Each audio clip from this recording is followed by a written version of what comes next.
My name is Kyle, and this is my channel. I will be showing my garden season through this new year. Our name is just like it states. I'm not a pro gardener. I'm a hobbyist at best, and I really enjoy growing my own food for my family and friends, mostly my kids. It's very good for them to have knowing where it comes from, them helping seed start it, transplant it, and grow it, harvest it. It means a lot to me. What I'm going to show you is my techniques, what I do, my seed starting, transplanting, harvesting, going through the hard work. So let's just get to it. I mix my own seed starting mix. I use mostly peat moss, vermiculite, perlite, and I get a fine mixture, try to break it up as best as I can. So you get you like a metal bowl, like such, something where it'll take some heat, because you want to boil some water, get it in a rolling boil, put it in here, heat it up real good, and then cover it with tin foil, and it'll help take care of some of those fungus gnat eggs that are inside the peat moss, because you don't really want those inside the house. It's just a hassle, and you got to put up something to get rid of them. But I already got this preheated up, boiled. All the fungus gnat eggs should be gone, but I'm sure there will be some pop up.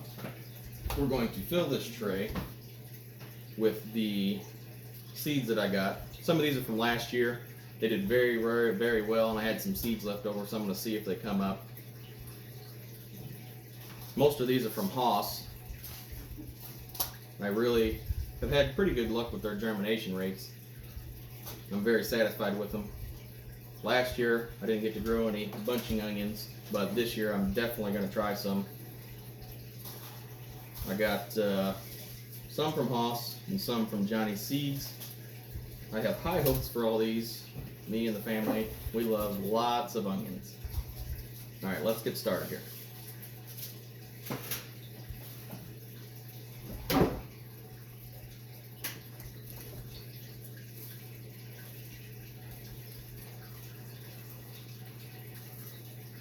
Kind of crumble it up if there's any hard clumps in there.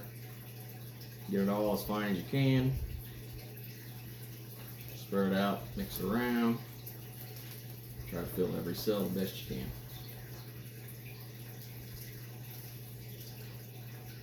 I like doing my seed starting indoors. So I got this seed starting setup behind me that I used last year, which was really nice. I'm in zone 6B.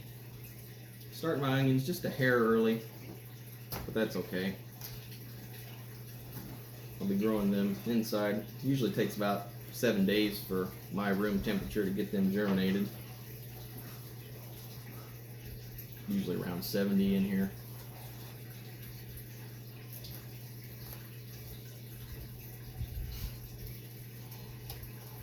Last year I did double rows and one single row as an experiment. Oh boy, that shot across there. And I gotta say, weeding the double rows was a lot harder to keep up with than the single rows. I've kind of adopted off of Haas's system where they do about 1,000 square feet, 30-foot rows, 30 by 35 plots, what I got outside. But I also have some raised beds I'll be showing you, and what we're going to do with those, kind of walk you through some of the stuff that I'm doing and what things I've had success with, because I've raised bed garden for probably 5 years or more.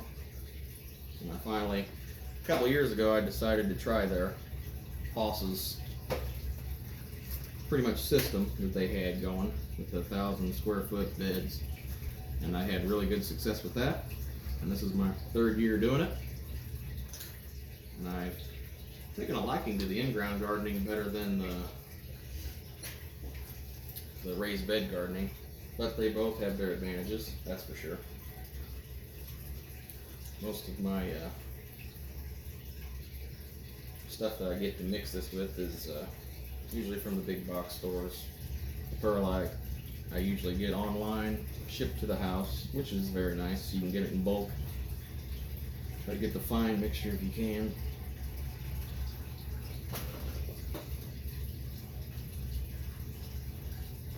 I got one of Haas's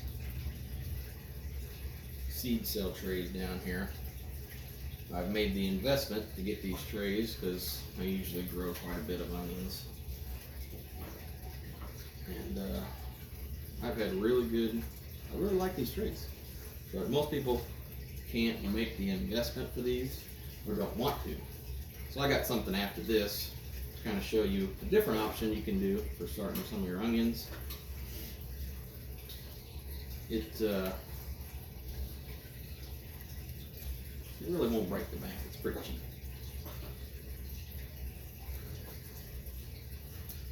And all these products that I have that are from Haas, I paid for myself.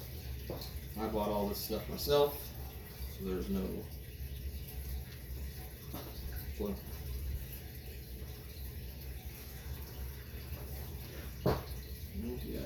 kind of cakes in there a little bit. Leave it set. So you kind of got to dig it out of there. But just kind of top it off. Pretty decent. Still some. It's not the end of the world. You know, I sweep it up.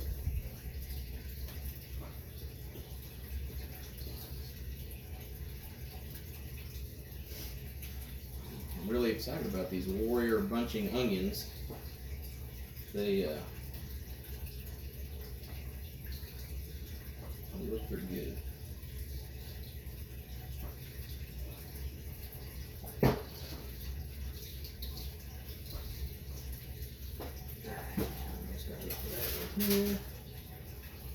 Get it all smoothed out. Now, pack it down just a hair. Make sure they're all kind of full and not half empty here. Usually the corners need a little extra fill.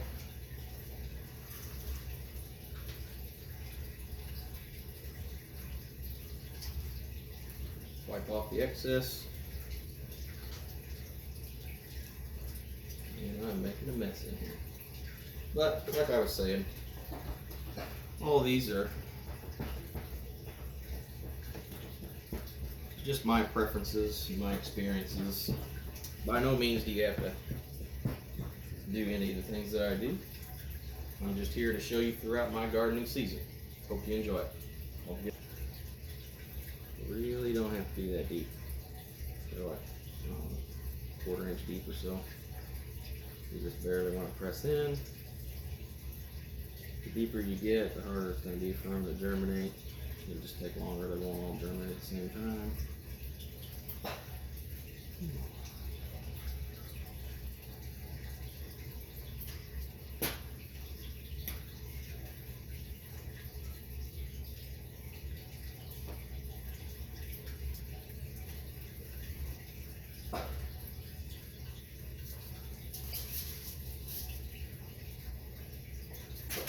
Okay, this first variety I'm going to start with is the Red Floyd onion from Haas. I gotta say, it was actually pretty sweet last year. I grew these and I really enjoyed them. And the next one we're going to do is this Sierra Blanca onion, and this candy onion, and this Warrior bunching onion, and the deep purple from Johnny's. Doing about around 60 each onions. Whatever I got left in these packets is pretty much what I'm doing. If you get more than one of these per cell, it's not really a big deal. They'll tease apart eventually.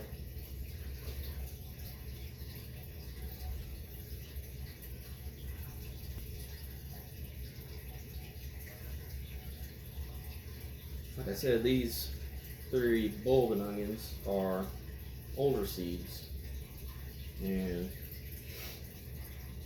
they are last year's seed. I don't know if they're gonna make, we'll see. I imagine at least some of them would.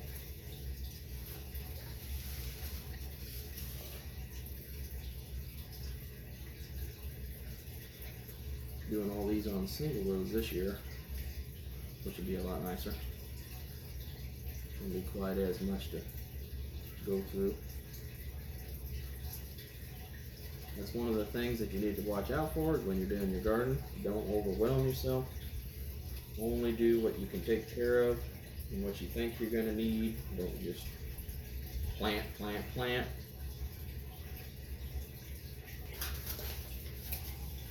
Alright, so we got all these seeded. There ain't very many of those older seeds I got left. These bunching onions, they usually got the information on the back on how to do this stuff for them, but I gotta say, plant them 6 inches apart is what it recommends. About 2 foot row spacing apart. And I'm gonna do single rows.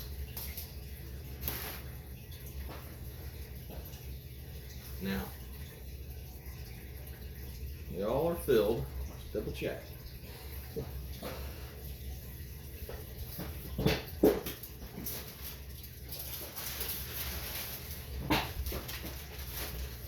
Another trick, I've tried perlite topping these. They did well. This year I'm going to try vermiculite and see how it does. Comparison. We'll see. Now this stuff is kind of dusty, so you don't want to be just like throwing it around, but you just want to cover it up enough to where you get to see your roughly your cell divisions. So you got to smooth it out a little bit. And this seed starting mix was pre-moistened, so all I should have to do now is lightly water the top of this, and it should be good to go once I get it all covered.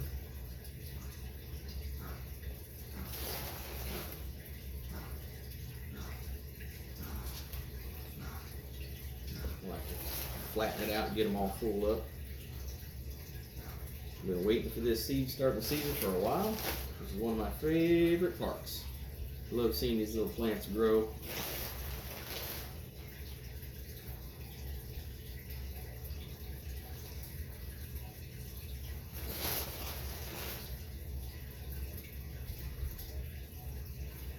I picked this vermiculite up at one of the big box stores around me. It was like $9, $8 or something. That's all they had. I got a bigger bag coming in the mail online. Buying in bulk now because I'm about out of this. Can't wait to see how this does versus the perlite. The perlite worked pretty good. Seen something on, I think it was the M.I. Gardener's channel. He used vermiculite on his onion starts one time. Probably an older video.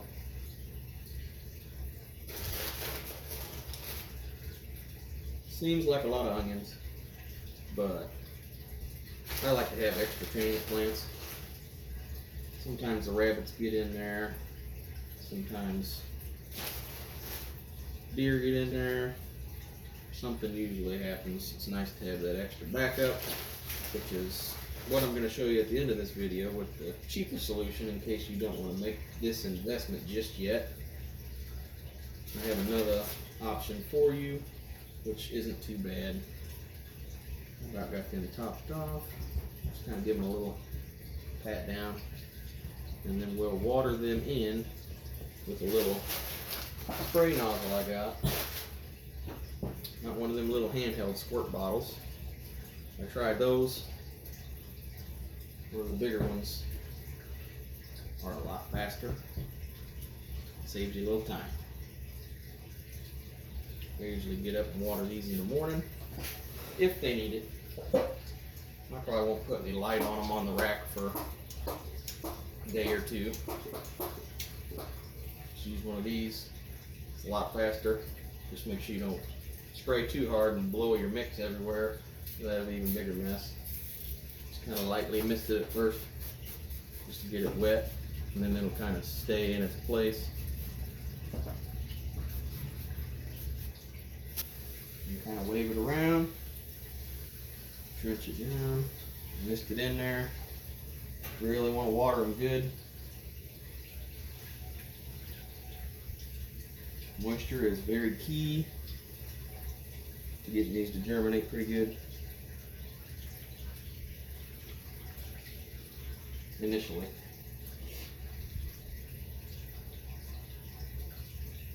By now my hand would be cramping up from spraying that little spray bottle. Alright, that about wraps that up. Now I put this on my tray over here. Whenever they start popping up, I'll turn the lights on. You can either keep them long ways like this if you want, or turn them like this. And yeah, my lights are kind of high right now, but I'll stack something underneath the trays to get them up closer, and just take the stack, like books or blocks or whatever you got. Take the stacks out as they get farther down the line. Now, if you don't have the extra money to make an investment on something like that, you can do the same thing with this cheap, inexpensive, with some leftover seeds from a couple years ago.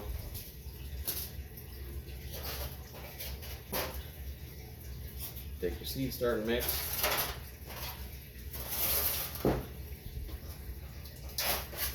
Put holes in the bottom of these trays, and then have a bigger tray to catch the runoff.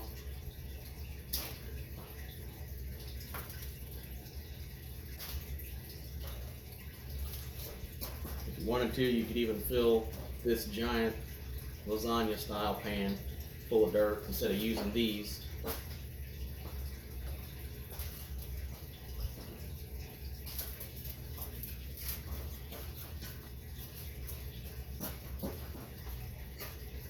Just lightly pack it in there. The other one in here.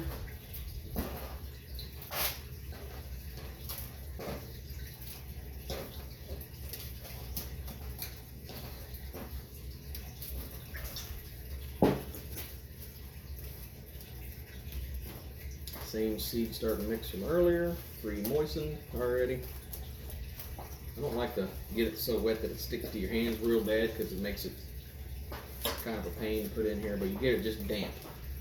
Makes it a little easier on you. And then after you get it slightly packed in there, pick your seeds. These are just leftover seeds from the hardware store or wherever you can find seeds like this. And I'm just going to sprinkle them in here. Kind of thick, you can tease them out later. Not a big deal. These are both bunching onions that I didn't have the best success with because I didn't keep up with them. But we'll try this year, see how it goes. I'll also use these as temperature tests for outside later. Just to kind of experiment with the frost, show you how that works. These are, I believe from, Burpee. Bunching onion, parade onions. Just kind of sprinkle them in there kind of thick. Okay. I'm going to do one with perlite, one with vermiculite, just for fun. But these are inexpensive. These come off other aluminum trays, so I'm just using them. Instead of throwing them away, I'm going to reuse them. This, like $1 or some, couple dollars maybe. You can find them usually at quite a few places.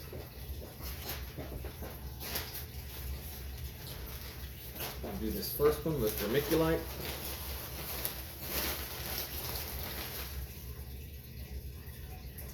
They only need to be like 1/4 inch or so. Don't want to bury them too deep here.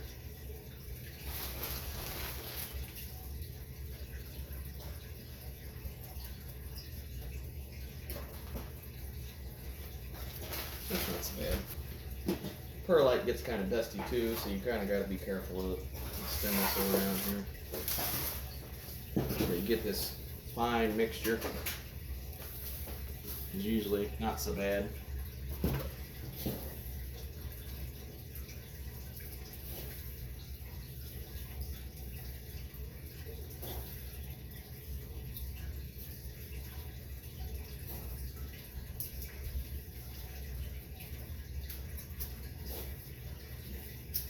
Okay, so this is a cheaper solution to growing your onion transplants out for the year. Really not that bad. Leftover seeds. We'll see how they do in comparison.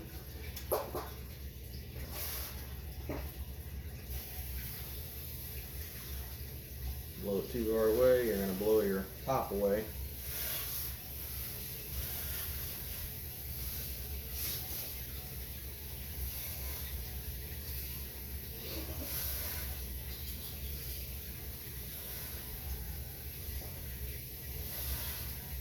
If you like seeing updates, I might put some updates on my Instagram, which is Not a Pro Gardener as well. Got these watered in. I'm going to put these on the shelf. I'm going to wait till they pop up before I put the light on. You don't need it till a couple days pass or so. Sometimes they take a while to germinate, but we will see. Now, don't forget to like, subscribe, and share. Ring the bell button so you get notified for every new video that I come out with. And I'll see you again.